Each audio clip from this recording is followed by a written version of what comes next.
ജീവിതത്തിന്റെ ഏറ്റവും വലിയ മായാജാലം തനിക്കും നാളെ പ്രായമാവുമെന്നും ഒന്നും ചെയ്യാനാവാതെ ഒന്നും ചെയ്യാനില്ലാതെ പഴയ കാലങ്ങളെക്കുറിച്ച് വെറുതെ ചിന്തിച്ചിരിക്കേണ്ട ഒരു കാലഘട്ടം മുന്നിൽ വന്നു ചേരാനുണ്ടെന്നും ആരോഗ്യത്തോടെ ഇരിക്കുമ്പോൾ നമ്മൾ മറന്നു പോകുന്നു എന്നതാണ്.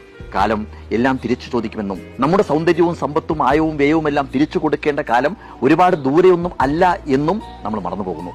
സാധാരണ ഈ മോട്ടിവേഷൻ സ്പീക്കേഴ്സ് പറയുന്ന ഒരു കാര്യമുണ്ട്. 80 വയസ്സ് വരെ ജീവിച്ചു തീർക്കുന്ന ഒരാൾ 26 വർഷത്തോളം ഉറങ്ങി തീർക്കുകയാണെന്നും 3.5 വർഷത്തോളം ഭക്ഷണം കഴിക്കാൻ വേണ്ടി ചെലവഴിക്കുകയാണെന്നും ഇന്റർനെറ്റും ടിവിയും ഒക്കെയായി 13 വർഷത്തോളം പാഴാക്കി കളയുകയാണെന്നും ജീവിതത്തിൽ ജോലി ചെയ്യുന്ന കാലം വെറും 10.5 വർഷക്കാലം മാത്രമേ ഉള്ളൂ എന്നൊക്കെ.